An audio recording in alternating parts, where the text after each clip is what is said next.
So take up a posture in which you can create, sustain a sense of self-reliance, independence. Sitting in a way that you feel a balance of effort and relaxation.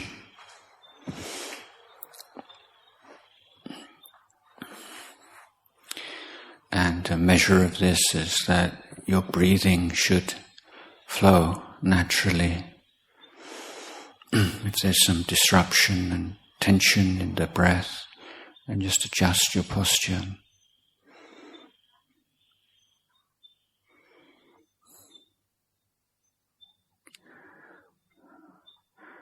So in the world, we're always having to be somebody, always having to be somebody for somebody else. And we can get caught up with all these different identities. And in a period of meditation, we can discover what lies behind all those identities. So it's, you could say we're learning how to be nobody.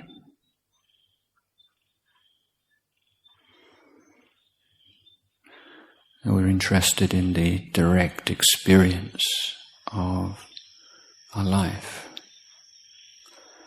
So we're not pursuing a philosophical exploration of human life, what's life for, what's the meaning of life. But we're trying to be present to our life. And what is this body as an experience, not as an image or a memory or an idea? What is this mind?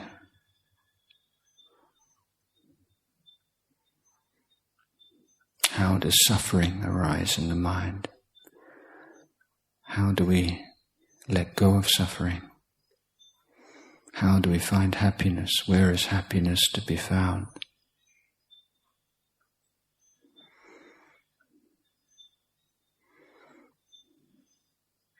So it's in training the mind,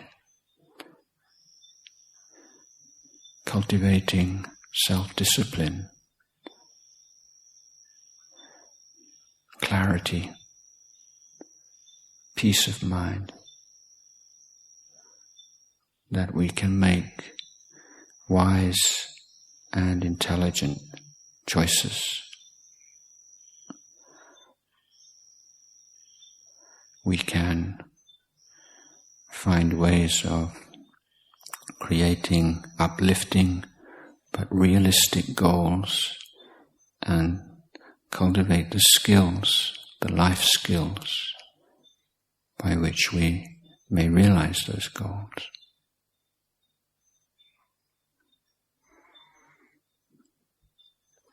So one of the basic elements, building blocks of this practice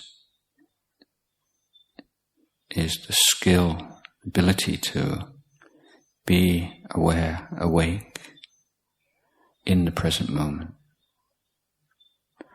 Not just reacting blindly to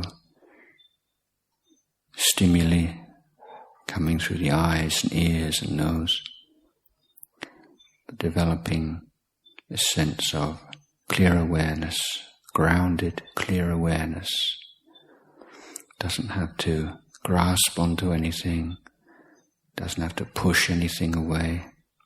It's merely awake, aware.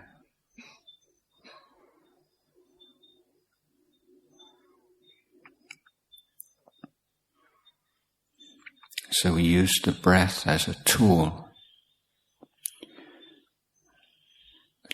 to help us be in the present moment.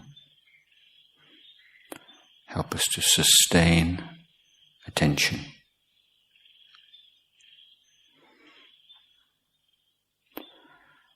So constantly be sensitive to the state of mind.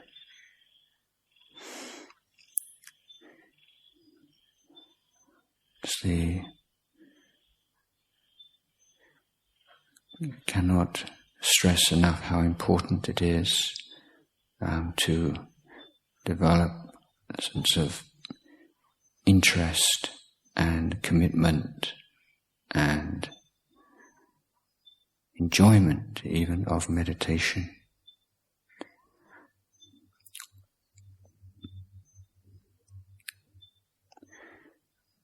If we lack that enthusiasm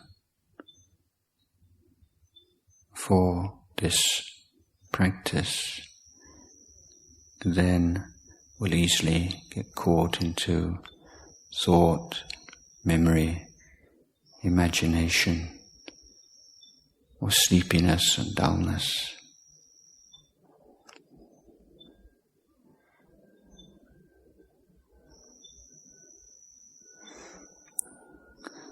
So this is not the application of a technique in order to give rise to a result which we maybe call peace or whatever. What we're learning to do is learning to put forth effort. We put forth the right effort consistently, then the results will appear by themselves. To begin with, to find a way of preventing the mind falling into the extremes of mental agitation or else sleepiness and dullness.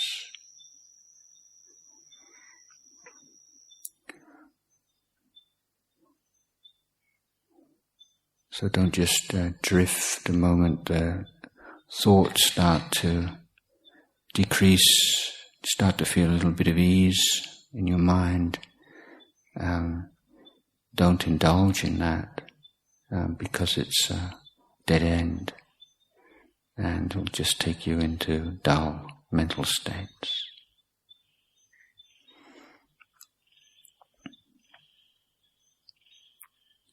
So if the mind is very busy and so many thoughts in the mind, don't fight that, but try to be very, very mindful. Be aware of what the mind is thinking of. Be completely present to that crazy thinking. And rather than fighting or trying to stop yourself thinking, which makes you tense, being mindful of the thinking, be totally aware, like shine a light on it. Then it will weaken and disappear from the mind naturally.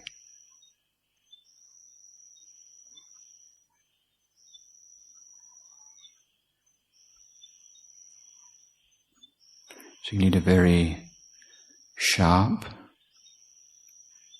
mind. You need to learn how to put forth just the right amount of effort, not too much, not too little. And you need a very refined, subtle approach. As the breath becomes finer, then you have to adapt.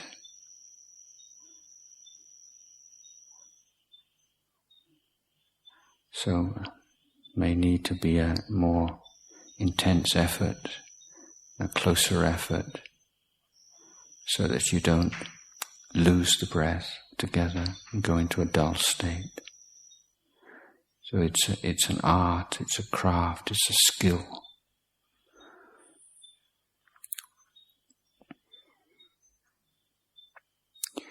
If you find that having come to one point of being aware of the breath at the tip of the nose or in the abdomen, for instance, you start to lose that sharpness and clarity and interest in the breath, then go back to that full body awareness or passing the awareness through the body from the head down to the feet and the various areas. Just giving the mind a little bit more space, a little bit more work to do, as to stimulate the mind again before eventually returning to that point of contact.